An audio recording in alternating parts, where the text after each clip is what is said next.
It happened in a blink, a moment so small that Elena Hayes would replay it for the rest of her life. She was not meant to be there, she was not meant to see it, and she certainly was not prepared for the consequences. The city was asleep in shades of gray when she stepped out of her late-night cafe job, her apron folded in her bag, her hair smelling of vanilla and coffee beans. Midnight had passed, but the streets were still restless. Elena hurried through the narrow shortcut alley she took every night, dark, quiet, and dimly lit by one flickering neon sign. The weight of exhaustion tugged at her muscles. Her only wish was sleep. Then she heard it. A thud, heavy, brutal, unmistakable. She stopped. A second sound followed, a voice, male, strained, low. "No, please." Elena's stomach twisted. Fear rose like bitter bile. Her survival instinct screamed at her, "Keep walking." But curiosity and sympathy made her glance around the corner. That was her mistake, because there, in the shadows, stood the most dangerous man in the city, holding a weapon while a man lay motionless on the wet ground. Blood painted the pavement like dark ink. Elena gasped before her hand could stop her mouth. The Mafia boss turned his face toward her, and in the silent weight of the night, his eyes locked on to hers. His whisper cut through the air like a vow. "You should have kept walking, Angel." Then, even softer, nearly heartbreaking in its calm inevitability, "Now I have to keep you safe." She didn't run. Her legs forgot how. Elena stared at the man standing before her, tall, dark suit, black gloves, hair pushed back, face unreadable, but eyes full of a storm she didn't yet understand. He stepped toward her slowly, each footfall soft yet commanding. Elena backed into the brick wall. Please, I don't want any trouble," she whispered. He stopped an arm's length away. "No trouble," he repeated with a faint sigh. "You saw a man die, Angel. Trouble already saw you." Elena shook her head quickly. "I didn't recognize. I would never tell anyone. I swear. Please let me go." For the first time, emotion flickered across his face. Not anger, not threat, something heavier. Regret. He crouched slightly to match her eye level, voice low, calm, almost warm. "It wasn't meant to be you," he said softly. "What?" "The wrong person was supposed to walk into this alley. The wrong witness was supposed to see it. But you have the unfortunate talent of being in the wrong place at the right time." His gaze softened, but not with weakness, with possession. "And now that the accident has happened," he added quietly, brushing rain from his coat, though the droplets fell long ago, "I have to make sure the story ends differently for you." Elena swallowed hard. "Why would you protect me?" His silence was heavier than words. Finally, he said, "Because my enemies don't take kindly to witnesses, but I do." He did let her leave the alley, but not alone. 2 black cars waited outside the street, silent, polished, doors opening the moment he raised a hand. Elena was guided into the rear seat, her hands folded tightly, eyes fixed downward. The boss sat beside her without touching, but his presence filled the space between them more strongly than contact could. No music played, no one spoke, only the quiet hum of the road and her heartbeat accompanied her. Elena finally whispered, "Are you going to kill me?" His head turned slowly toward her. "If I wanted you dead, you wouldn't be sitting in my car asking questions, Angel." Elena nodded once, brittle and quiet. He didn't speak again for a while. When he did, it was not a threat. It was a statement, a soft, chilling declaration of duty. "You're staying with me for a while." The mansion was exactly what Elena feared it would be. Massive, Gothic arches, floor-to-ceiling windows, chandeliers dimmed like stars underwater. guards moving like silent ghosts. But what caught her most was it was not chaotic, not loud, not vicious. It was cold, calm power. The kind of calm that said violence was not the fire, it was the aftertaste. She was taken to a guest bedroom, larger than her entire apartment.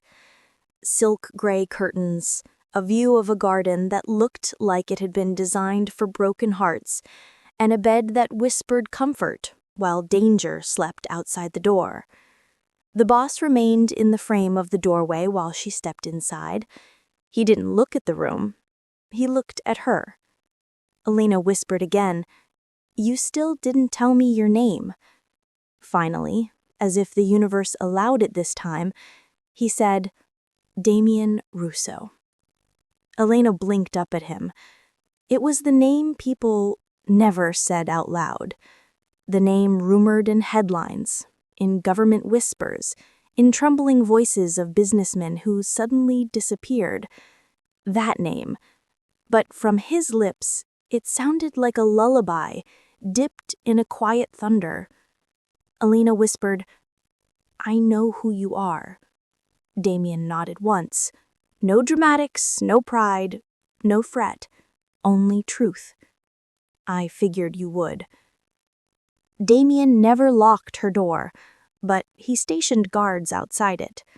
He never yelled at her, but obedience began to grow like a flower watered by fear, by mystery, by unfamiliar protection.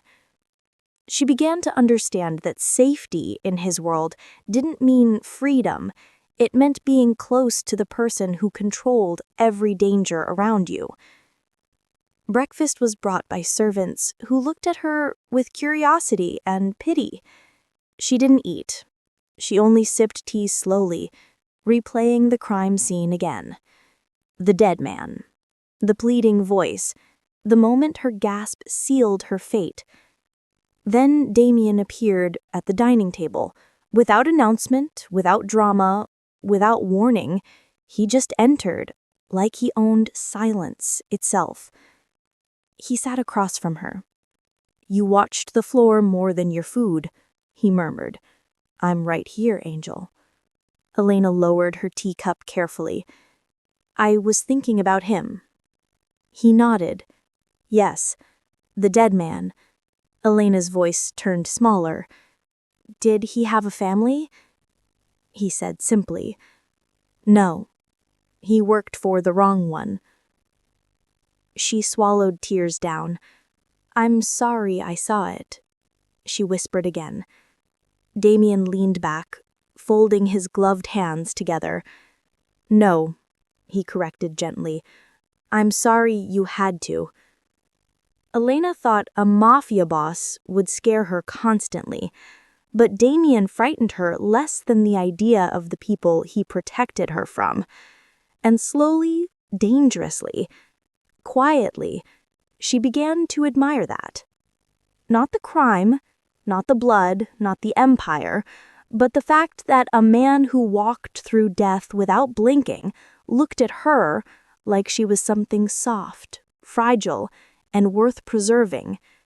He never flirted, but his words carried a gravity of care.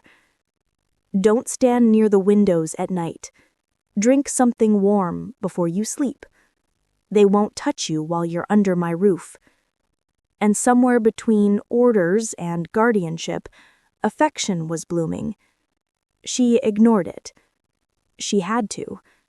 The heart was a luxury in the mafia world. Or so she thought.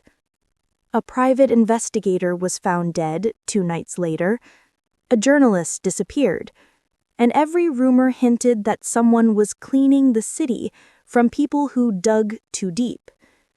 Elena realized Damien was not protecting her from strangers.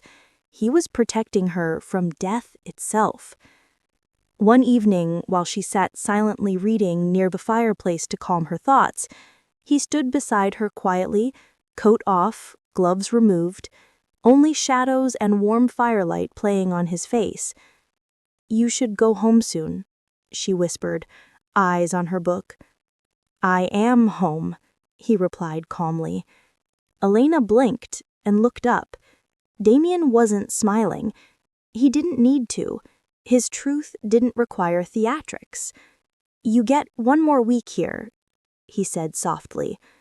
"Then you can leave." She exhaled relief too fast. Damien added quietly, "You'll miss the silence." Elena frowned. "I'll miss what?" His eyes held hers. "Me." Her breath cracked in the air again. Soft tension, soft tragedy. A slow, dangerous revelation. The Mafia boss was not just protecting her, he was getting attached. But attachment in his world was not a love letter. It was a death warrant for anyone who tried to tear you away. Damien walked toward the door and paused again. He whispered her safety 1 more time without looking back. "Don't open the door after midnight." Elena whispered into the quiet fireplace warmth, "I won't." And her heart added silently on its own, "Not unless it's you." Damien didn't leave her mind that night, not because he forced his way into it, but because silence had a strange way of carrying his presence, even when he wasn't physically there. And Elena realized that the quietness of his mansion was not empty at all. It was full of him, his calm, his shadows, his unspoken warnings, and that heavy truth that hung between them like invisible chains, gentle but unbreakable. The kind of connection she never saw coming, the kind that didn't shout love, but whispered fate.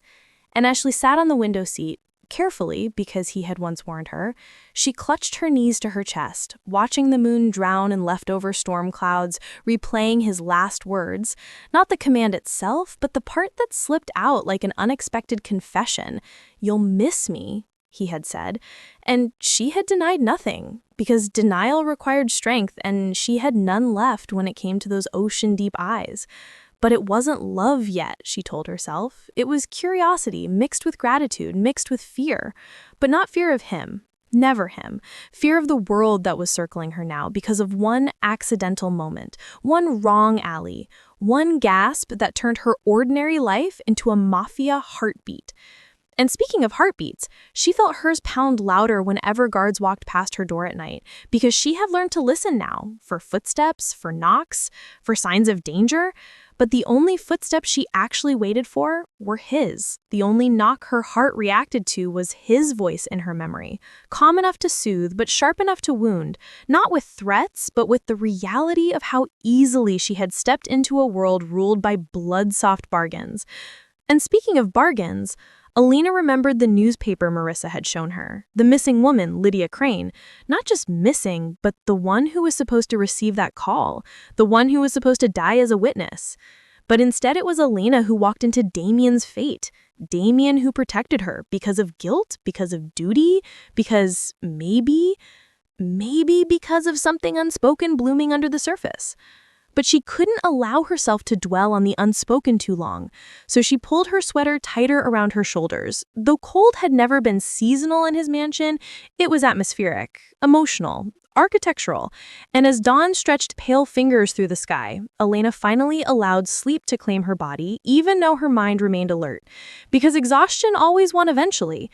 But this night, not sleep, not fear, but mystery had been the victor. The next morning, the mansion felt different. Not dramatic movie different, but something subtler. The servants moved quieter than usual, or maybe they just looked at her differently now that the boss had openly kept a witness alive, openly kept a woman under his roof, because the mafia world only tolerated softness when it benefited power, and Daniel tolerated softness, but Daniel was not here. Daniel was across town in an apartment building, now photographed by the unknown number that Damien had warned her about. But wait. She shook her head aggressively as she stirred sugar into her tea at breakfast. Daniel was her friend, nothing more. Always nothing more. Even though friendship sometimes felt like warm lies people told to cover the absence of love, but with Damien, warmth carried no lies at all. And as Elena finally took her first bite of toast that morning, footsteps arrived again. Soft but certain, the kind that announced power not by noise but inevitability. And she already knew without looking who it was, but she still looked, slowly, breath held, because some truths deserved eye contact. "You ate today," Damien said, pulling out a chair across from her. No smile, no theatrical intimidation, just subtle approval. "I figured I should," Elena replied quietly, and silence stretched comfortably between them, at first awkward, then simply calm, like rain fading into pavement puddles. Elena asked again, "So what happens next?" And Damien sighed gently. "You go home soon," he repeated, the same words he had said last night, but now they sounded tinged with something unnameable. Not reluctance, not emotion, not Heartbreak, just the calm acceptance of inevitable separation. Elena frowned.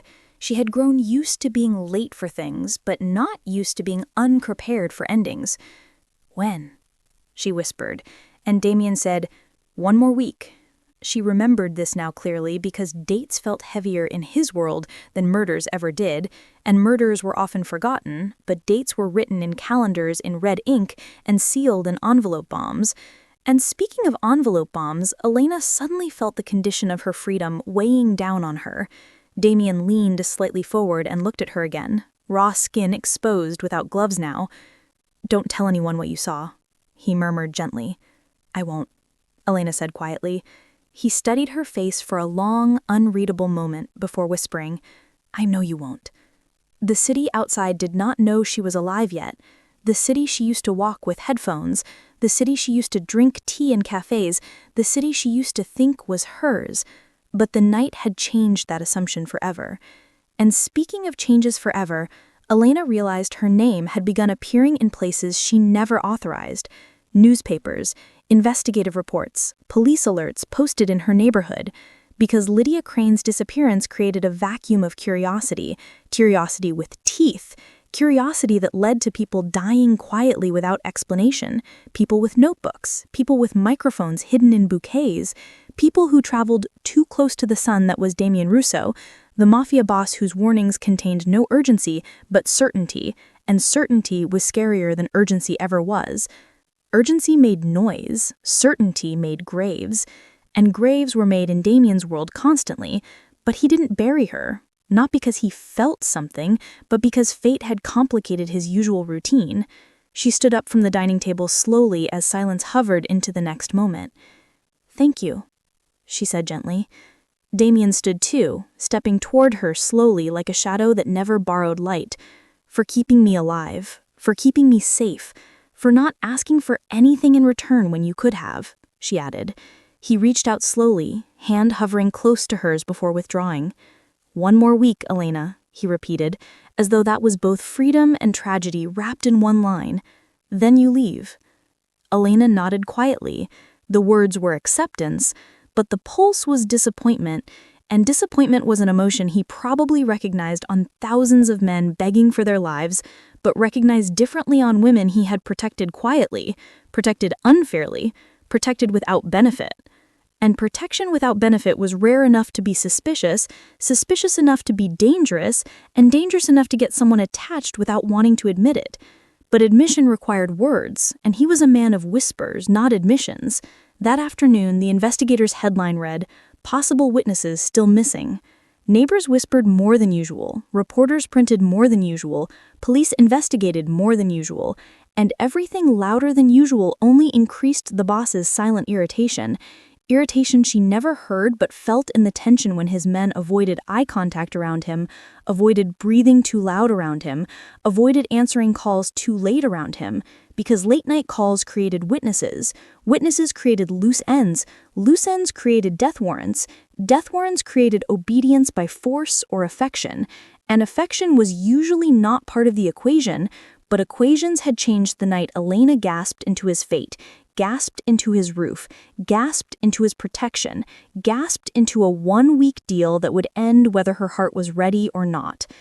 And since her heart was not, she stayed alert every night not because she feared knocks, but because she feared the absence of his voice warning her against them. Midnight came again 3 nights later, not violently, not dramatically, just softly like the end of rain, but not the end of danger, and Elena sat awake again with tea, phone resting on the table again, but silent this time. Silent was good.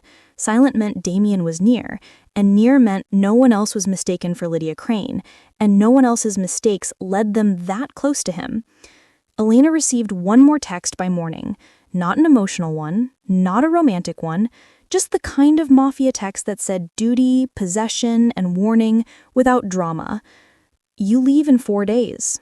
It read, not asked, not suggested, not negotiated, just a countdown delivered gently like a death knell for endings. Elena whispered into the silent phone screen, "Okay." But her heartbeat had opinions too, just quieter ones, quieter than Mafia's usually tolerated. Opinions such as, "I don't want this week to end." Elena had begun measuring time in a way she never used to, not by clocks or calendars, but by the presence of a man who moved like silence had shaped itself into a person, a man whose name echoed louder when whispered and sounded softer when spoken. And now that she had only 4 days left under his roof, each day felt longer than the last, not because time had stretched, but because her mind refused to let it pass quietly. She found herself waking up early, not for the library, not for tea, not for routine, but for the sound of distant footsteps in the hallway that might belong to Damien, even though he never announced himself, even though he never entered rooms without reason, even though reason itself bent slightly differently when he looked at her. She kept replaying the countdown message over and over in her mind. "You leave in 4 days," it had said. Not emotional but weighted, a sentence that didn't shout loss but implied it so heavily you could taste the absence before it even arrived. She sat on the spiral staircase of the mansion in the afternoon sunlight. Their mansion. Not hers, never hers, but the staircase had carved its way into her nightly routines the way his voice carved into her insomnia. She remembered the alley again, the pleading man again, the brutal thud again, but not because she wanted to remember violence. She remembered because memory was now evidence, and evidence was now destiny. Destiny was now Damien. Damien was now protection. Protection was now a gilded cage she would miss once doors opened toward freedom again. She tried distracting herself by exploring the mansion's private garden. Garden that looked like heartbreak itself had planted every rose. Roses dark red like secrets rather than blood. Petals velvet soft like his voice rather than threat. Thorns sharp enough to warn gently the way Damien warned gently. And gently was how he did everything when it came to her safety. Quietly and steadily, but never violently. She thought about Daniel again, but without warmth now. Maybe she felt guilt there too. Guilt for leaving her friend behind while she stayed with a criminal empire that didn't terrify her nearly as much as reporters terrified the city when they investigated it. Reporters had cameras and questions. Damien only had silence and certainty. Certainty that her 4 days were now counting down towards something she feared not because it was unknown, but because the unknown had begun feeling safer than leaving what she now understood to be the most protective silence she had ever known. That evening, one of Damien's men came to offer her dinner in the main hall. Elena declined softly, head shaking gently. The man hesitated as though calculating permission to speak freely to the protected one. "Miss Hayes," he finally said with measured respect, "the boss doesn't like people going hungry." Elena's throat tightened again because even hunger felt like an order when delivered by him through other mouths, other corridors, other shadows. She nodded once, acceptance, but also obedience. Uneasy obedience not by force, but inevitability. 2 hours later, Damien stood beside the fireplace again, unannounced, silent, inevitable. "You avoided dinner," he said quietly, "but accepted it anyway." Elena blinked. She hated the fact that this man could measure inner denial versus outer acceptance without asking and without prying. "I was tired," she whispered carefully. "Fear is not a job I applied for." Damien glanced at her slowly. "Fear is not the job," he corrected. "Survival is." The words landed heavy but accurate. The kind of sentence that didn't wound but sentenced reality in velvet cuffs. She finally asked again something she had been resisting for days, resisting for courage she did not have but curiosity she could not tame. Who killed him, Damien? Silence answered first, the kind of silence that made questions sound louder than murders. I did, he said simply, but not proudly and not theatrically, just truthfully, because truth was quieter than pride in his world.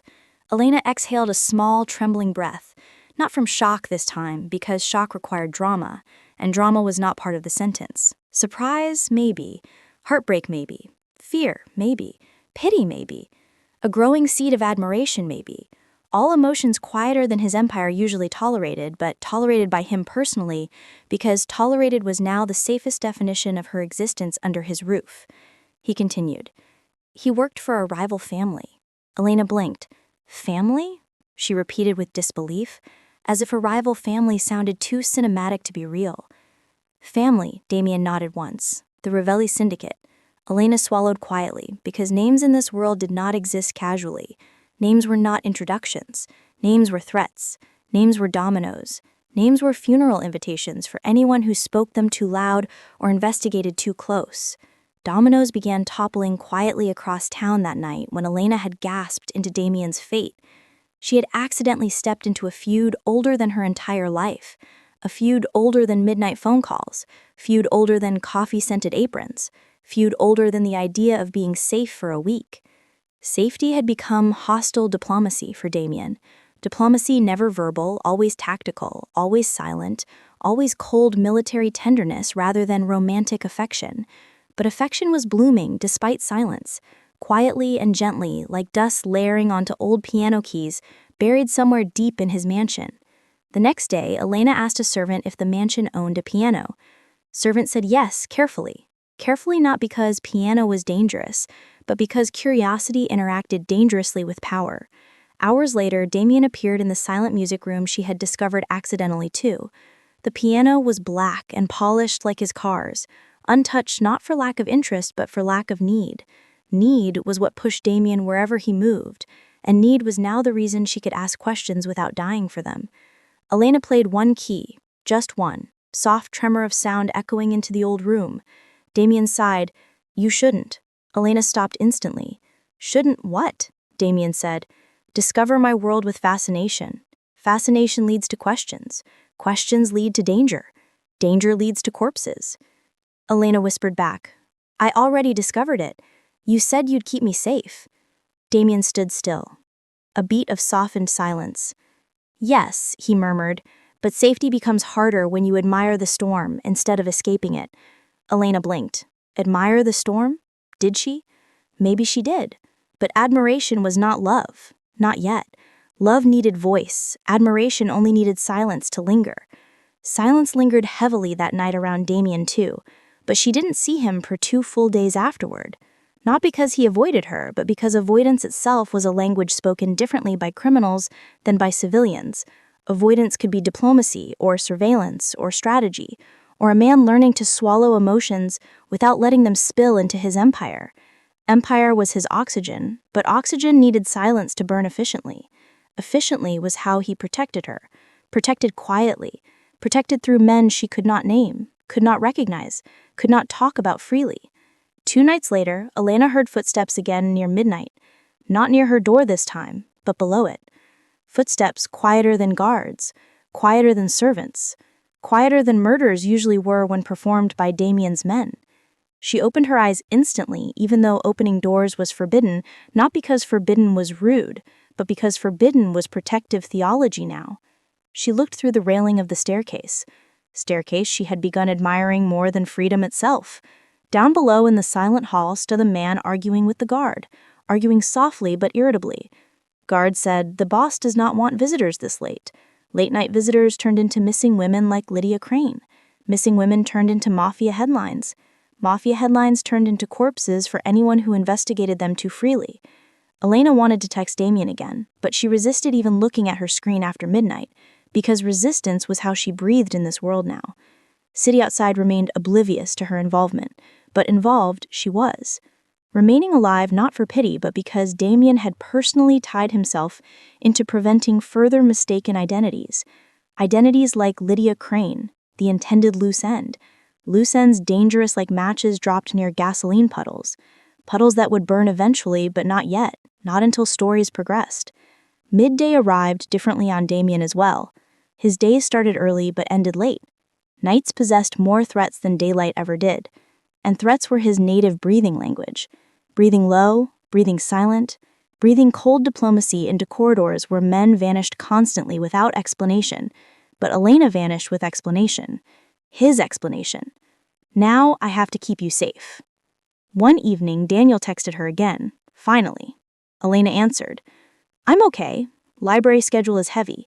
She lied, not dramatically, only softly. Lies were survival diplomacy too, just civilian kind. Damien entered the dining hall that evening while servants avoided eye contact again. Someone came today? Elena shook her head gently, pulse unfrozen now, heart less frantic now, fear dust settling now, but admiration rising quietly now. A friend, she said softly, guilt stabbing again, but truth stronger now. Daniel. Damien blinked once, only once. Roman statues blink more than that. But this was not pedestal calm. This was domino calm, the kind that says decisions are final, not dramatic. Damien said simply, he worries. Yes, Elena replied. You shouldn't see him yet. Yet? She echoed. Damien stepped closer, leaning slightly down, matching her eye level. Ocean calm turning soft, not warm, but protective geography. He whispered, yet means the story is not done protecting you. Elena blinked up slightly, breathing quieter than midnight calls now, heart learning new silence now too. Silence coated gently like dust layering onto roses in his garden. Patience is his native language too. Patience is survival, he added quietly. Elena murmured, then protect me a little longer. The line hung not romantically, but heavily. He didn't answer, but silence answered. He would. 4 days had passed since the moment Damien last looked at her without walls of silence standing between them, and during those days, Elena had learned that distance in his world was not measured in miles but in restraint, in decisions delayed, in conversations that never happened out loud but echoed heavily in moments where eye contact was too dangerous to hold for long. She had begun noticing how the mansion itself behaved like a metaphor for him, grand but quiet, intimidating but not violent, guarded but not lonely, full of people but free of noise, as if every corridor had agreed to breathe softer so his empire could exist without detection, detection that devastated lives as brutally as bullets but with far less sound. And though Elena no longer jumped when doors clicked or cars roared beyond the gates, she found that calm never visited her heart in the moments right after midnight, because midnight was where fate had first ambushed her and delivered her into a world ruled by rules she never applied for but now lived by. Rules such as never answering unknown calls, never wandering into unapproved corners, never confusing curiosity with fascination, never assuming safety was permanent when permanence did not serve the Mafia world. Permanence only belonged to consequences, to feuds, to names like Ravelli, names people did not speak casually because casual words got civilians killed. And yet, despite all the reasons that told her to remain emotionally unanchored, her heart had been foolishly taking notes on him anyway. Details not of romance, but of presence, how his silence was not emptiness, how his commands contained grammar of protection rather than possession, how his irritation was never loud but always final, how his danger did not leak from unpredictability but from certainty, certainty that he would protect her even when protecting her contradicted his usual logic, logic that rarely tolerated softness but tolerated her existence specifically, maybe because guilt had signed the first page and fate had written the rest. And speaking of fate, Elena knew she only had 3 days left now, and countdowns counted louder in her chest than clocks ever did. Clocks only displayed time, countdowns buried it. She spent most of the afternoon this time near the garden fountain that whispered water differently than rain whispered threats, the sound gentle enough to remind her that not all quiet things carried danger.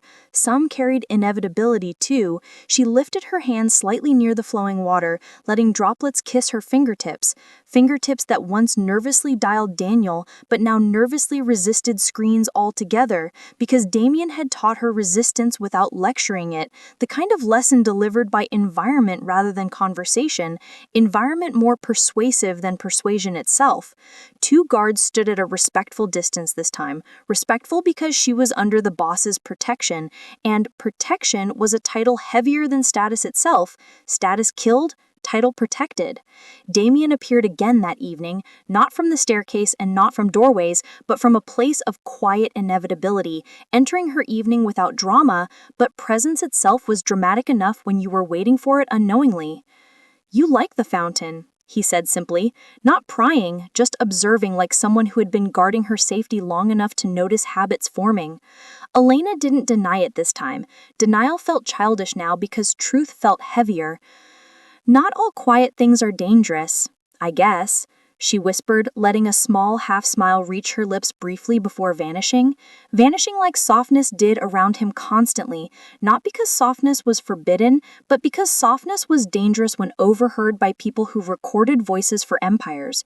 Reporters recorded loud voices, mafias recorded silent attachments. Silent attachments lasted longer because people didn't know to investigate them. "Quiet things can be comforting," Damien murmured softly, but his tone suggested he rarely allowed comfort to exist near him personally. Comfort was not a luxury he subscribed to, but protection was, and protection was a job that sometimes accidentally brushed against comfort when guilt turned into companionship silently, and companionship disguised itself as silence to survive longer under danger's radar. Radar made noise, but noise revealed positions. Positions got killed by rival families older than Elena's entire life, older than Storm's, older than even police reports that were now quietly pointing at families like Damien's without understanding the real equation that said Elena was alive, not because she was irrelevant, but because irrelevance itself had vanished the night she gasped into the murder alley. Intentionally was a word mafias respected more than law itself. Law was paper, but intention was execution. And though Damien had ordered her once never to enjoy storms too openly, he allowed her to enjoy fountains silently. Silently was safer anyway.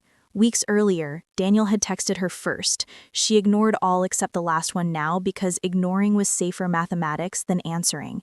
Mathematics of survival they now shared without sharing a single textbook page between them. She finally asked again gently but without urgency, "Do you ever miss silence, Damien? Real silence, not guarded silence?" He glanced at her for a long, unmeasured beat. Unmeasured because silence sometimes paused inside him too. Not paused with emotion, but paused with recognition. "I live inside silence," he murmured quietly. "But silence doesn't live peacefully inside me." Elena's heart tightened slightly again, compassion blossoming without permission too. Harm never came from blossoms. Harm came from people documenting who planted them. Planted blossoms inside shadows, like Damien constantly now planted fearlessly around her safety. And though he never articulated that protection born from fate was more stubborn than alliances and more personal than guilt, Elena had begun feeling it without needing articulation at all. Articulation needed sound, and sound needed witnesses. Witnesses needed graves, graves needed silence to be dug efficiently. Efficient people die fast, and Damien valued efficiency for death, but valued inefficiency for protection because protection deserved time, and time bought distance from photographers who photographed Daniel's apartment building recently, but not her apartment building, not yet. Yet means countdown slower, but dominoes faster. Fast dominoes fall at midnight after balcony storms. Storms he had warned her not to witness romantically, but still protected her from regardless. Protégés of fate sometimes confuse mathematics too, but confusion was safer than being publicly declared irrelevant. Irrelevant people die faster, not slower. Slower was how he kept Elena alive despite pronouncing countdown final calendar earlier too. Final calendars can change if consequences change owners, and consequences had changed owners the moment a civilian breathed into a family feud accidentally that night without applying for it at all. Applying required forms, forms required names, names required graves here. Patience was now the only form she could safely submit. And though patience required presence, presence sometimes walked into personal consequences like Damien bending protection around one small accidental gasp from a woman he was now keeping alive, inefficiently. Inefficiency was her oxygen here, and oxygen burned slower when guarded, but burned warmest when protected personally. Next evening, Damien didn't appear at dusk or doorways. He appeared near the music room she had once asked about accidentally too. Accidental curiosity earlier, now intentional protection later. He held a black envelope this time, envelope heavier than pianos ever were, even when keys were pressed too loudly. "We caught one of them," he murmured calmly, envelope tapping softly once against the palm of his hand, like the punctuation mark at the end of futures people did not publicly investigate here too. "Caught who?" Elena whispered carefully again, because even captured names could turn casual questions into tragedies. Damien stepped closer this time, closer than earlier, silence smaller distance now, proximity louder heartbeat now, not love heartbeat, just existence heartbeat. Existence louder when protected, quieter when hunted, quieter than storms but louder than fountains. He said simply, though death in this world traveled through couriers more silently than bullets ever did. "He had a picture of you," he continued. Elena inhaled lightly because inhaling deeply would signal panic. Panic signaled vulnerability. Vulnerability invited execution by those who wanted syndicate witnesses buried. Cameras catch loud vulnerabilities. Silence protects quiet mysteries. And mystery she was now, breathing but photographed, photographed but protected, protected but counting down one last deal day now. Deal days did not ask for romance when romance endangered lives too loudly here. She finally murmured, "Then maybe it's safer I stay here?" Damien nodded once, safer than Daniel's apartment building right now, but not safer forever. Elena swallowed softly again. Forever would still end in 72 hours, but safe forever was a prayer he was silently teaching her to stop submitting. 72 hours had turned into 48 hours, and 48 hours had turned into 24 hours. And the moment time shrank into a single remaining sunrise, Elena finally understood the cruel irony of Damien's world. Danger was loud only when it arrived, but endings were loud even when silent, because he delivered countdowns as pronouncements, not negotiations, not warnings, but inevitable conclusions. And inevitability was the true language of those who ruled empires built in shadows, shadows that protected her even when they frightened her. She stood in front of the tall bedroom mirror at 5:20 a.m., hair undone, heart uneven, breathing quiet not out of fear anymore, but habit now. Habit that had been shaped by midnight calls, by black envelopes, by the knowledge that softness had its place here only if it made no noise. She remembered the bruised man in the alleyway again, the one who died without name or funeral. Name was irrelevant now, but domino consequences still belonged to postmortems only. Elena leaned slightly forward, placing her palm flat on the cold glass surface of the mirror like testing a boundary between worlds. The mirror's surface chilled against her skin, as if whispering that the world outside would never be this temperature-controlled, never this silence-controlled. She whispered to herself quietly, "He killed him, and yet I'm the one breathing," because her existence had been inconvenient rescue diplomacy for a Mafia feud that started long before her first library book and would continue long after her last unspoken goodbye. Goodbye might come today, but words still avoided casual death sentences. Casual death sentences hurt more than intentional ones when spoken to women who were not meant to receive them. Meant to receive them like missing women intended earlier by syndicates like Ravelli, constantly hunting silent witnesses, declared irrelevant by newspapers, instead of being buried literally. Buried like piano keys untouched, but photographed envelopes heavier than melodies ever were, even when security doors clicked quietly instead of theatrical events spilling into corridors. Corridors that avoided her eyes as though her heartbeat lived louder whenever silence paused inside the boss, calculating honesty versus safety instead of truth versus drama, because drama sounded unstable for criminals who documented loud vulnerabilities but kept quiet mysteries breathing despite all tactical mathematics, inefficient enough to protect her existence without negotiation. Negotiation needed forms, but forms needed names here. Names needed graves. So she stood quietly for a long moment, staring at her reflection without blinking, reflection painted now not by who she used to be, but by what she had accidentally witnessed, by what had signed into her fate, by what she could not unknow anymore. Miss Hayes, Marisol had said earlier this week, curiosity bends into danger even when quiet. But bending quietly was safer than bending loudly. Loud people attract cameras. Cameras attract funerals. Funerals attract law enforcement. Law enforcement attracts syndicates investigating who controls endings like Elena's one last day under Damien's protection heavier than life itself. That morning, breakfast occurred not in the dining hall this time, but in the quiet back garden, where fountains whispered comfort rather than rain whispering consequences. Consequence of a silent feud that had shifted reason for keeping her alive. Elena's heartbeat an exception to logic itself. Logic had never lodged protection this personally before, but personally it had lodged now, lodged like roses in gardens built by heartbreak rather than blood. And though thorns were sharp, their warning felt gentle compared to warnings delivered by names spoken too loud in towns that buried people silently when curiosity wandered too freely without applying for it at all. She sat quietly at the garden table, staring into her teacup that mirrored sky differently than Allie Puddle's mirrored blood. The cup held warmth she could finally taste again because hunger had been negotiated into obedience without force and without threats this time. One more day, she whispered to herself, but the guards at a distance still heard her heartbeat without needing her words to confirm anything at all. Confirmation was silent theology here, and theology obeyed timing like a rule carved into flesh rather than paper ink newspapers tolerated weeks earlier, but avoided now that empire knowledge sat heavier in her chest than denial ever did. Damien entered the garden quietly again, not because entrance required drama, but because presence required inevitability.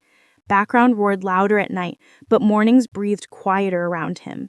"You like tea early," he observed slowly. Greeting habits like threats were greeted differently here too. Habits were measured like clockwork, but not forced. Clocks forced nothing. Countdowns forced everything. The temperature shifted slightly when he sat across from her, not intimidating now, but weighted differently. Proximity warmed, but not romantically, warmed the way survival warmed itself into diplomacy when endings were awaiting announcement, but announcement needed silence to avoid photographers who photographed Daniel's apartment building earlier, but avoided her home strategically. Home where reporters whispered gossip, arms laced modern detective eyes, constantly hunting who controls and of why personal consequences had been delayed by identity vacuum of Lydia Crane, intended earlier by Ravelli, constantly hunting photography. Photography not romantic, but political too, because even political photography ended in grave dominoes whenever couriers delivered evidence-printed headlines older than library schedules diplomacy earlier.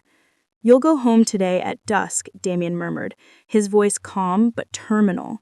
"At dusk?" Elena asked softly, throat tightening again, not by panic, but loss now. Loss sounds heavier when delivered with protection grammar. Grammar less possession now, but consequence personal now too. "Dusk," he repeated simply. And Elena said nothing for a long time, long silence, her native tongue now too. Tongue that whispered heart languages like fear, pity, gratitude, and curiosity without drama. But curiosity wanted drama now too. Writers want drama, but survivors don't get to negotiate stage direction. Stage direction was Damien, direction never loud enough to document, whispered simply and tactically again. The guard who argued was dismissed softly like a chess piece removed from board quietly without negotiation earlier this week either, because negotiation was paper language, but final moves were mafia language. Elena noticed the envelope resting beside Damien's hand on table again, not meant to be open maybe, meant to be presence itself overshadowing end time now, time shrinking closer to dusk that evening again, but equations contradicted his usual logic, personally binding fate into decisions heavier than newspapers tolerated before. Unwanted visitors were threats disguised in bouquets, but this visitor felt like gravity instead. Gravity heavy like duty or guilt or consequence. Elena asked again carefully, but fascination creeping anyway? Fascination contradictory translator earlier, but her heart had been translating proximity into inevitability map of comfort deep piano keys untapped, but missed when silence walked into the room or into shadows or into the side of fountains where roses grew dark red, not blood red, but secret red. She inhaled again, but softly. Softly means safe, deep means photographed. Photographed means hunted eventually. Eventually means dusk today. You're quiet since morning, Damien observed again. An hour later, as she stood near the piano she wasn't meant to place fascination onto, but placed anyway, quietly without negotiation. She turned slowly to face him, heartbeat existing louder than footsteps now too. Sometimes silence is sadness, she admitted softly. Admission needed voice this time. And Damien blinked again. Surprise easier to measure on women than on statues. He ordered to pack a bag, gently, not dramatic, just tactically terminal again, like security command disguised as survival. Survival disguised as possession. Possession was the loudest part of his silence anyway. The moment servants packed her necessities, books included, but only safe books, the kind without names of rival families printed too loudly. Names such as Ravelli avoided now because avoided names protected her life inefficiently, but still effectively. Effectiveness measured not by drama, but results. Results were breathing still. Results were survival pulse. Results were no contact with photographers. Yet, photographers possibly next domino casualty if they documented too personally what did not serve public knowledge. Because public knowledge invited law enforcement, and law enforcement invited syndicate witness burial operations. Finished efficiently when loud vulnerabilities got caught. Guards updated mansion internal decisions without explanation, because explanation woke panic. Panic woke corpses. Corpses woke headlines. Headlines woke documentaries. Documentaries woke law enforcement. Law enforcement meant empire vulnerabilities hunted faster than blossoms ever were planted, but planted blossoms inside shadows like Damien had planted protection around Elena inefficiently but effectively. As the car began rolling silently into the city lights, Elena looked back only once, the mansion shrinking into a silhouette behind her. But the silence inside her was no longer empty, it was weighted, and for the first time she feared freedom more than she feared captivity. Because captivity had held his voice in its walls. Freedom might not hold it at all. Elena expected the world outside to feel lighter once she was free from the guarded silence of Damien's mansion, but instead it felt unbearably loud. Loud not in sound, but in contrast. Because life without imminent danger should have tasted sweeter, yet sweetness was absent when the only silence she longed for belonged to a man whose world was built on shadows and consequences. Consequences that protected her inefficiently but personally. Personally not meaning romance confessed, but romance recognized quietly. Quietly meaning safe. Safe meaning temporary. Temporary meaning final day had finally arrived. She stepped out of the car near dusk yesterday, and the city greeted her like a stranger now. A girl supposed to be buried with Lydia Crane as part of a Ravelli feud, but not buried because fate had misdialed her number into survival diplomacy. Signed without forms. Forms needed names. Names needed graves. Graves needed silence. So silence became protector instead of executioner for a woman who never applied for empire attention but received it anyway accidentally. Because accidents were how women changed destinies in Mafia stories whispered rather than announced. Announced truths attracted photographers. Photographers attracted corpses. Corpses attracted headlines. And headlines attracted investigators. Investigators who now traced rivals more aggressively than tactically correct, because tactics favored silence, and truth always revealed itself strategically. Strategically did not mean urgently. Urgency required sound. Sound required panic. Panic invited violence. Violence invited documentation. Documentation invited law enforcement. Law enforcement invited rival protocol burying witnesses efficiently when vulnerability was publicly photographed. Publicly photographed not meaning romantic but political instead. Political meaning positions reveal themselves too loudly here, so revealing existences was now a chess finale instead. Chess final moves don't ask for hearts to approve, and hearts don't approve countdown endings, because endings feel heavier on women when delivered as survival commands without theater. Theater belongs to civilians begging on answers quickly. but Mafia's whisper decisions slowly for safety accuracy rather than drama intensity. Elena walked into her apartment building finally last night, not with panic, but with recognition that freedom might come with loss, that prison never carried when prison offered Damien's presence quietly inside corridors, patrolled to avoid detection. Detection more devastating than bullets themselves when newspapers investigated too personally what didn't serve relevance. Relevance died faster, irrelevance lived longer. She had escaped irrelevance the moment she gasped in that alleyway and Damien bent protection around her existence inefficiently yet personally regardless. Regardless meant final day under his mansion negotiated freedom ironically heavier than last week's midnight calls, where his voice lived louder than her own heartbeat. Heartbeat she controlled once, but silence controlled now too. Silence she missed not as absence but as presence. Presence she never owned but survived through anyway, tactically designed as non-urgency atmosphere where scattered dominoes toppled quietly across city newspapers without understanding the inner architecture of who protected her and who hunted her. Daniel had visited her door early this morning, not late night call early, dawn early, eyes red, beard unshaven, breaths loud not in volume but emotion. Emotion heavier when arriving at her world instead of his world. "You vanished for a week with no explanation," Daniel accused, soft but wounded. Wounded but truthful questions always ended relationships faster, unless protected by necessity, and necessity protected her this week, never him. "I told you not to." Damien's voice echoed silently in her nighttime insomnia memories too loudly for mornings to negotiate peace in her heart, despite clocks trying but countdowns succeeding anyway. Burying time into heaviness instead. Heaviness she breathed softer. "I needed space." She lied gently. Because lies sounded civilian if delivered dramatically, but diplomacy if delivered quietly.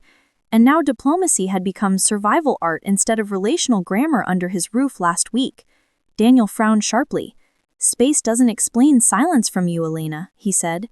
And Elena felt that sting again, but deflected it with gentle, quiet truth. "I'm sorry, I truly am." Daniel stepped closer, worry crossing his face like someone standing close to the sun without understanding sunrise could burn too loudly when empire names were spoken too loudly, too loosely, too personally. Too personally attracts consequences. Consequences again louder than storms but quieter than fountains. She tried asking again gently, measuring difference between possession, guilt, fate, and what could bloom maybe romantically someday. But someday needed time, and time had only one more sunrise left here, before police protocol, investigator posts, starred missing women incorrectly, without understanding Elena was a live exception personally linked to Mafia ending protocol, instead of investigative tragedy unleashed by documents printed too loudly 3 days later. She finally whispered, "I witnessed something I shouldn't have." Daniel froze. He blinked more than any statue ever did. He whispered back. Dramatic whispers, civilian whispers, not Mafia whispers. "What?" Elena shook her head softly. Soft shaking means denial. Denial means safety. Safety means silence. Silence means survival. Survival means circumstances deflect information that doesn't serve civilian worlds, wandering too personally into areas built by rival families, testing vulnerabilities loudly. Loud vulnerabilities get you killed. So she replied gently, "Nothing that belongs to you."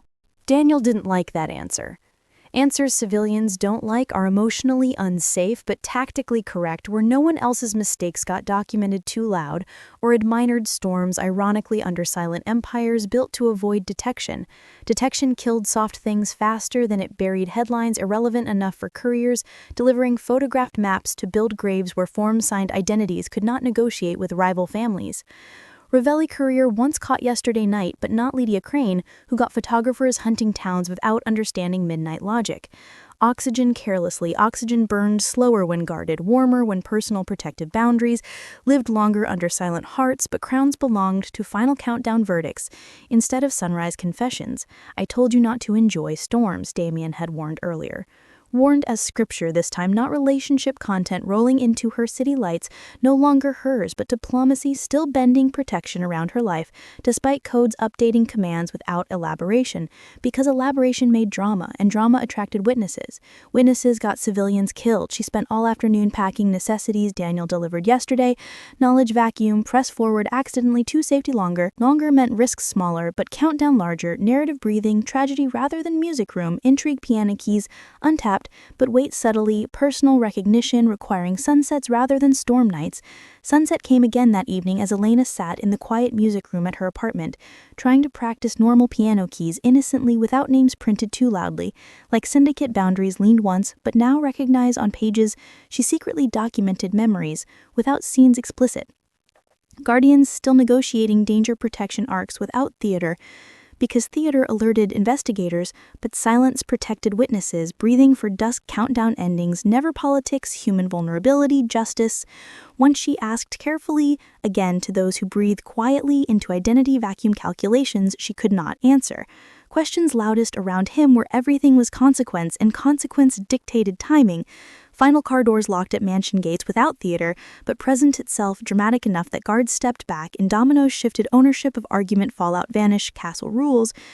Repeating safety to avoid vulnerability of overheard recorders, shadowed breathing commands inside untouched pianos, investigators safe books Ravelli couriers Lydia Crane's unintended victims without forms, police movements safety longer than his usual logic, approached warning without urgency, mathematics of survival shadowed into long-haul chess final moves, never asked romance from her heart yet. "Who was it, Elena?" Daniel asked one final time, voice restrained now, but wounded still. Wounded questions sound louder when spoken to survivors not meant to receive them earlier. Elena inhaled gently again. Gently means safe again. Safe breath belongs to herself now, but silence belongs to Damien still. She murmured, "Nothing that serves your world." Daniel clenched jaw tightly. Tight jaws mean anger, anger means loud, loud means noticed, noticed means photographed, photographed means hunted, hunted means corpses eventually. 24 hours later, Elena walked into the small neighborhood park near her library, not the big central library, but the quiet local one. Her sneakers stepping softly on autumn leaves like punctuation marks, appearing one by one under daylight instead of midnight protocols. Protocols meant warnings, but warnings were quieter when delivered by Damien internally, without theatrics to avoid cameras. Daniel met today, but not her building, photographed tactically to misplace curiosity into survival, contradicting his usual logic, personally binding protection around her life without negotiation. Negotiation asked nothing. Countdown demanded everything. The park bench felt cold this time, not atmospheric but emotional absence. Absence she missed, not emptiness, but protective presence. Guards were nowhere now. In her world, guards attract suspicion too publicly. Suspicion invites headlines too personal to be buried quietly when investigative microphones document louder than necessary. Microphones measure sound, and silence always wins when protecting witnesses hunted by rival names. Never Lydia Crane intended by Ravelli, but Elena lived regardless. Regardless meant faint footsteps logically permitted earlier, but restricted last week fate-caged protective grammar around couriers, roses, apartments, pianos, mornings, parks, libraries, Daniel, whispers, truths, syntheses, and final decisions, sealed without forms yesterday. The wind brushed against her cheek softly. Soft romances don't burn, only echo. She looked toward the library building across the street again, but this time the memory was no longer evidence of crime. It was evidence of change. Change tied silently to survival diplomacy she would miss, once permanent endings lodged somewhere deep in her heart, like dominoes refusing to stop falling just because freedom had begun measuring time differently. And speaking of measuring differently, Elena realized that the weight inside her chest was not from fear anymore, but possibility. Possibility that silence could hold warmth without needing to declare it. Declare it attracts witnesses. Witnesses attract graves. Graves attract headlines. Headlines attract documentaries. Documentaries attract law enforcement. Law enforcement attracts empire vulnerabilities, hunted efficiently when loud vulnerabilities get documented too personally. And so she didn't declare anything. She simply lived with the coat he once handed her hanging silently in her closet, like a memory that carried comfort rather than captivity. Captivity she feared freedom more than earlier, but freedom could never hold his voice at all, unless fate called again quietly. But silence was sadness too, but sadness had mirror boundaries too. Boundaries she inhaled softly because softly means safe here too. Safe breath always wins longer under Damien's protection, not by forms, but domino consequences belonging to chess' final moves. No longer asking romance from her heart, but acknowledging timing final car doors locked at gates without theatrics, but presence dramatic enough that guards stepped back. Dominoes shifted, couriers caught, roses bent.